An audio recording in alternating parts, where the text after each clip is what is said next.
Hi, everyone. My name is Hugo, and I'm lucky that I get to manage the SPFx Webpart Sample repository and extension repository. I get to see all sorts of really cool pull requests and lots of cool samples. And I get to try every sample. I test every sample. I look at every sample to make sure that the code is not horrific.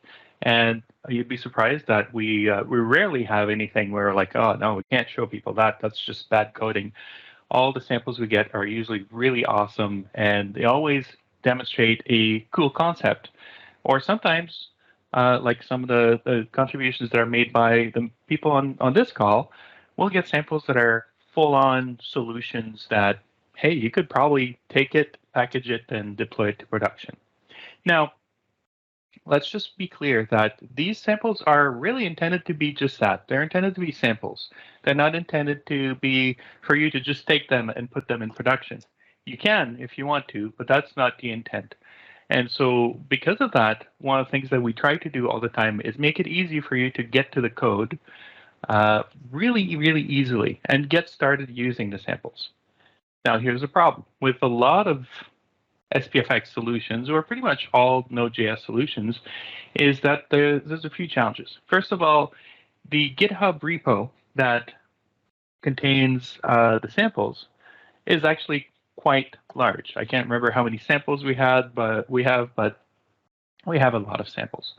So that's the problem is, what if I want to look at a simple web part, just to look at a concept, and I really just kind of want to play with that sample without having to clone the entire repo and things like that. So let me show you a few things that we can do. The first thing that we can talk about is when you go to a repo, and I'll try to click and see if it's, maybe I jinxed my demo by saying the demos has no safety net. There you go. All right. So if you go to the actual repository itself, right, one of the cool things that you may not be aware of, because this is a relatively new feature of GitHub, is that if you go to the code screen and you click on the dot key or the period key, it'll actually do something that looks like it's actually opening it in Visual Studio Code, but it's actually in the browser. In fact, if I mouse over, you'll see that I'm actually in a browser here. So this is really cool because it allows you to actually go look at code directly without having to download the entire repo. And you'll see that all the samples are here, and you can just, I'll just randomly pick one here, and you can actually go directly into the code and take a look at how it's implemented. Really cool feature, and you've got syntax highlighting, you got all that. In fact, as you can see here, you have the multi-tab as well, so you can open multiple tabs and things like that. I use that a lot when I need to just quickly see, hey, how many people are using this feature, right? How many samples do we have, or things like that. I won't even bother downloading the repo. Or cloning the repo. I'll actually open it directly from there. So this is, again, number one tip is if you just want to look at some code and you don't want to do the boring, let me look at the HTML version of the code, but let me look at the rich, syntax highlighted code, you can absolutely do that. Now, what if I actually want to download the sample and start playing with it? What are the barriers to that? So the first thing I'll do here is remind you that, and by the way, I'm using the SPFx Webpart sample gallery to do this, but remember that all these samples are also available through adoption.microsoft.com, where all the samples that we have across all the repositories can be found in one place. In this particular case, I happen to know that I want to talk about a web part, so I went directly to the Webpart sample gallery. But again, if you don't know whether it's going to be a web part, an extension, or a team sample, or an ACE, or anything like that, you can go to adoption.microsoft.com and actually use the sample browser to find the right sample. Right? We should be focusing on doing the right thing for our customers and to meet our business needs, instead of worrying about what technology I'm going to be using or things like that. All right, so when I am in the SPFx Webpart sample gallery, I can look for samples by things like by framework. So for example, what I want to use Vue, I want to use React or JavaScript, I can do that. But one of the samples I want to show you is I want to search by SPFX version. Now, we have kind of every version of SPFX all the way to GA, and even, in fact, before SPFX was generally available, which is now 5 years ago, by the way, as of yesterday. So kudos to the SPFX team. So we got samples that date 5 years ago, right? And you might say, well, why would we have old samples from 5 years ago? Again, keep in mind that there are some people that are still, I just recently worked with a customer that was migrating their SharePoint 2013 and 2010 implementation to the cloud. So there are still customers, as much as I like to be, leading edge and always being ahead of technology, there are still customers that have made huge investments in older, what's the best way to say it, legacy technologies that maybe they're not ready to move away from, right? Because maybe they're working in a highly secure environment and they want to make sure that they've properly assessed the latest technology before they can move forward.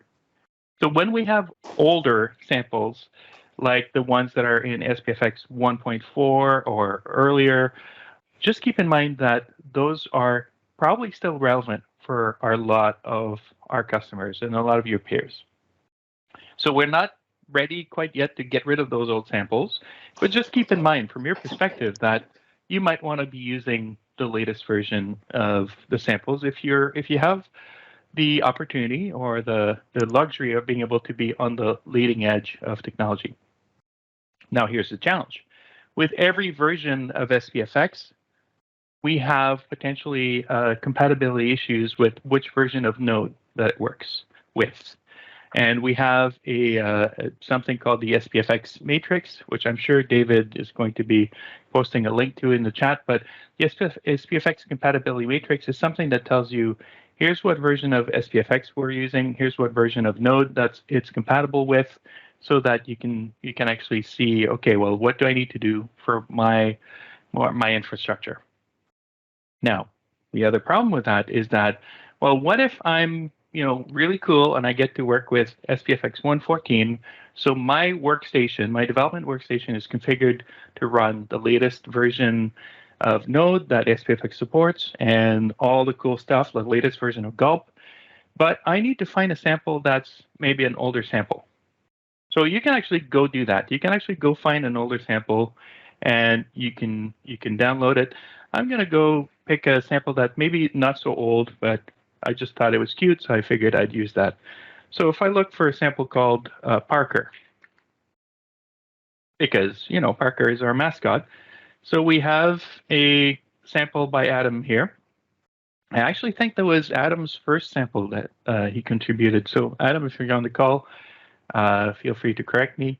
But if you go to this sample, it tells you, okay, so this is the version right here under compatibility. It says this is the version that was built in. This is the version of Node that it'll run with, and it'll tell you all sorts of stuff, like whether it's compatible with SharePoint Online, with SharePoint 2019, 2016, whether it runs on the local workbench, the hosted workbench, and the new feature, which is whether it works on a remote container.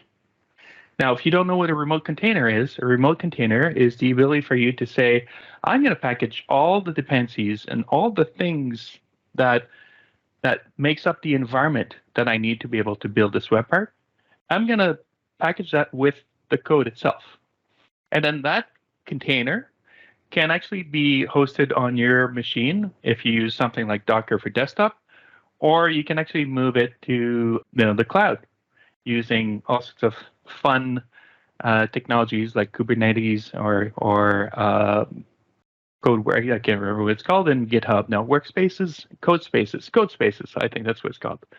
So really cool, right? I can actually now bundle all the dependencies I need to be able to open a solution right away and run it without having to switch versions of Node, install dependencies and things like that. Now, The other thing that we have made available to a lot of the samples is this cool thing here. Instead of cloning the entire repository, you can actually just download the solution as a zip file. So let me do that. And we've started adding this tag to every README.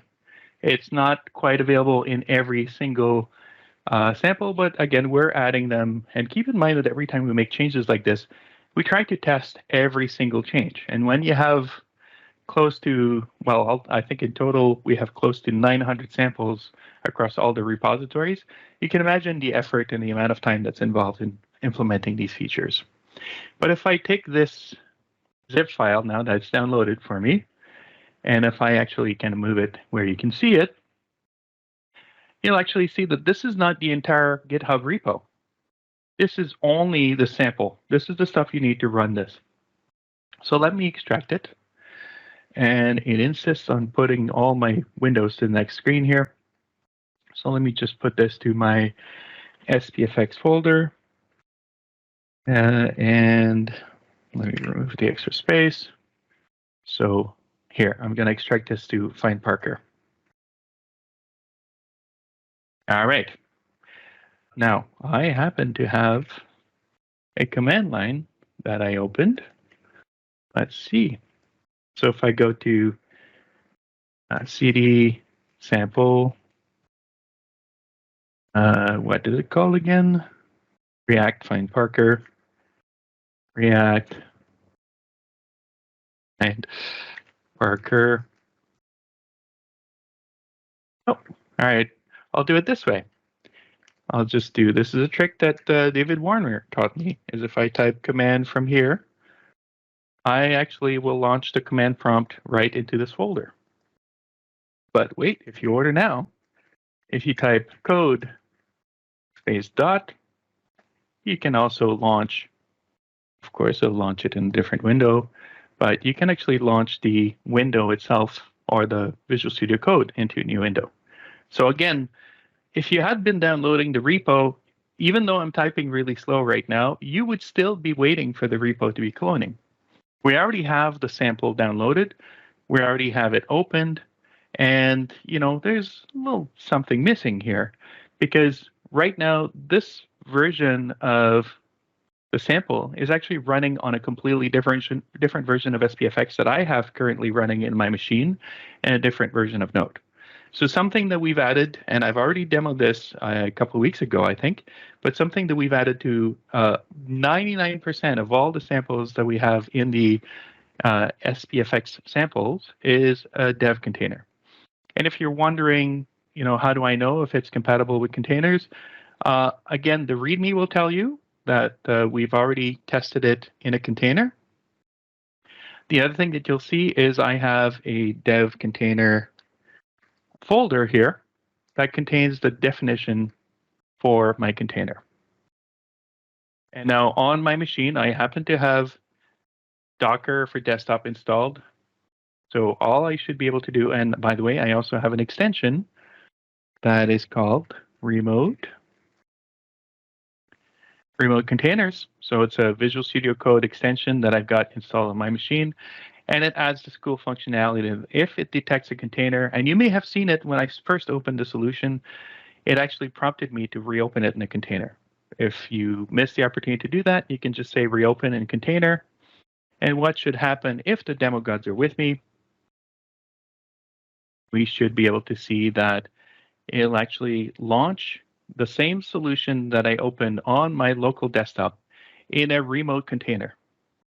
And it'll install the dependencies and then launch it directly into, well, in this case, it's a Linux container, I guess. So now I should be able to do gulp. Let's just do gulp serve directly. So again, I'm opening a brand new container that I just downloaded. I'll say gulp serve, no browser, so that it doesn't try to launch Edge in my, oops, I guess I forgot to do this. Okay, let's do this. Of course, that's a demo. It happens all the time. I'll just completely rebuild the container here, which is actually, if you've never opened a sample or never opened a container that uses this container template, This is something that we do automatically for you when you open the sample, is we actually start building all the dependencies for you. And one of the things that we end up doing as well is we end up creating the certificates for you to be able to debug the sample. So now this is going to take a little bit of time. Let's see, because again, Node, what it has to do is it has to download the samples from the internet, those modules, depending on how fast your internet speed is going and whether you're sharing video and things like that, you might get slower performance. But once it's downloaded the modules locally, it has to unpack the modules because they're usually, I don't know if it's a zip or rar or anything like that or tar, but it has to unpack the module and put it on your local drive. So we'll let this run. And while it's doing this, let me actually show you where I'm getting the information about the module. First of all, we have every sample that is container enabled has a dev container.json. Now, this is not something, I want to be clear, this is not something that is unique to SPFx samples. This is something that you can absolutely start using right now in your own projects if you want to. Just think about it. Again, I talked about this a couple of weeks ago, but imagine the dependencies that are, or the time that's involved in getting a new team member added to your project. And you're like, oh, well, it's not even worth. We have 2 weeks left on this project. It's going to take this person 2 weeks to even just get set up with the right environment. So if you actually go to the container, the dev container.json definition, you'll see that we already predefine things like what version of the Docker image we're using, what version of ports that we're using to redirect from within the remote container to your machine, as well as a startup script that we launch for you at the start of setting up the machine. And this is what's actually currently running right now, is this script right here, where we already, we actually go install, we go generate the certificate, we convert the certificate to a Windows and a non-Windows type of certificate, so you can actually deploy the certificate for you. Now, when I'm talking about a certificate here, you might be saying, well, what are you talking about, certificate here? Like, I'm running this locally.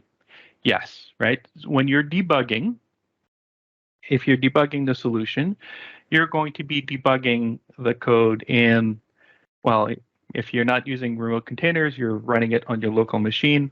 But if you're running it in a remote container, you're still running it in some kind of machine that just happens to be running in a different kind of workspace itself.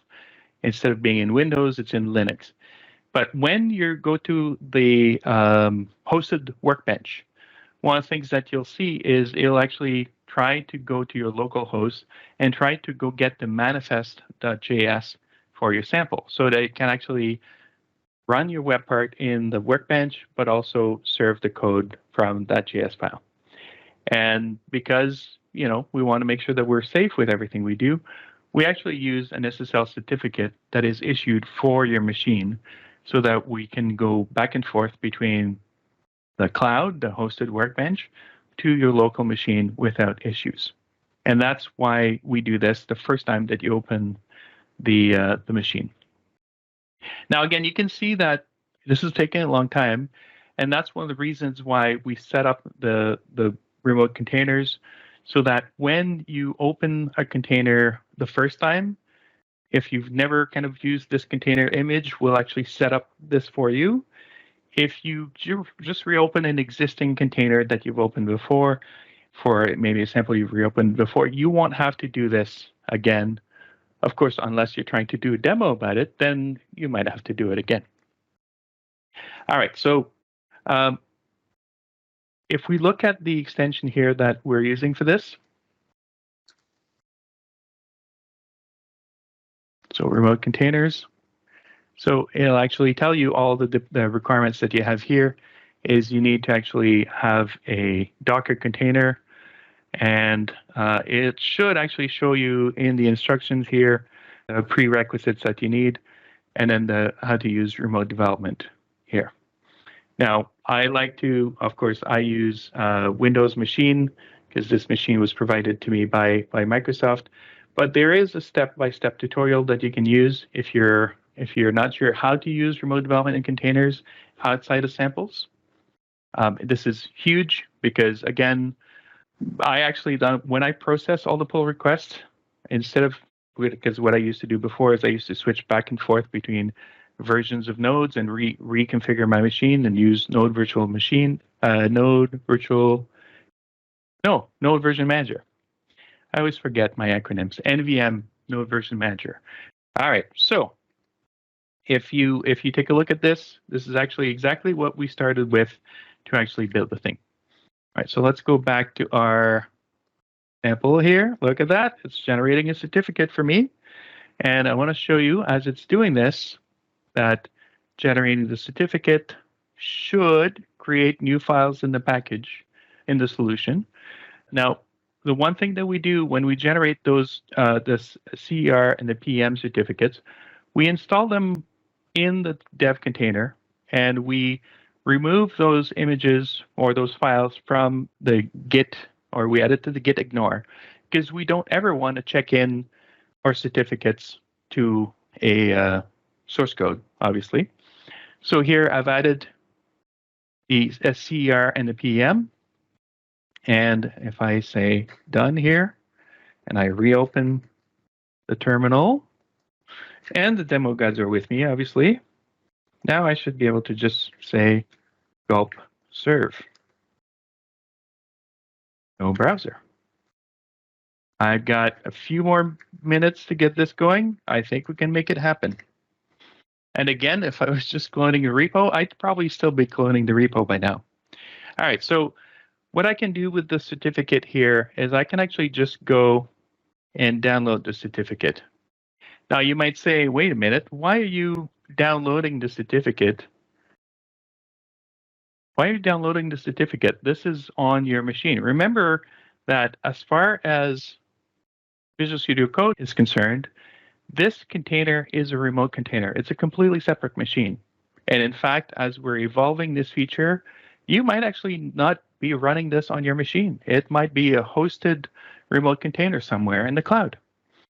So I'm downloading the certificate because I want to have this certificate on my local machine, not my remote machine. And so I can actually install the certificate. All right, so let's just do this. In fact, I think that I had prepared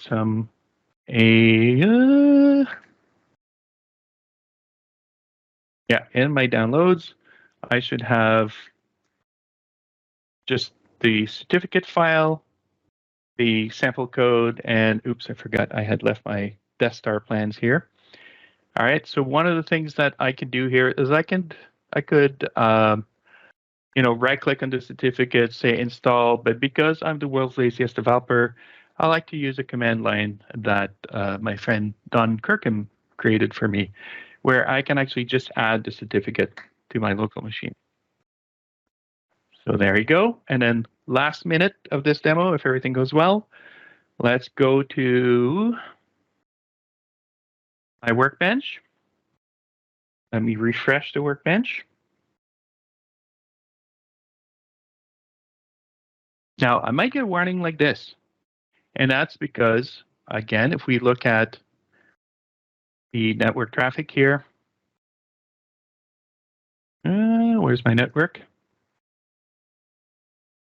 You'll see that I'm getting denied here. But that's okay, because what I can do here is I've done this before once or twice. I actually have added a shortcut to the local host. If I just refresh the page now, and now that I've installed the certificate, I should be able to see the web part. And if I add the web part, well, it's not happy. This particular web part doesn't work on here. But if I actually run it on a page itself, come on. I have the now Find Parker web part running on this thing, and hours of fun. So that was a demo on how you can now, instead of downloading the entire repo, you can download a zip file, and how instead of switching back and forth between versions of SPFX and Node, you can use remote containers. That's it for me. Thank you, everyone, for your patience. Back to you, Patrick, for one last time. All right. Thank you, Hugo.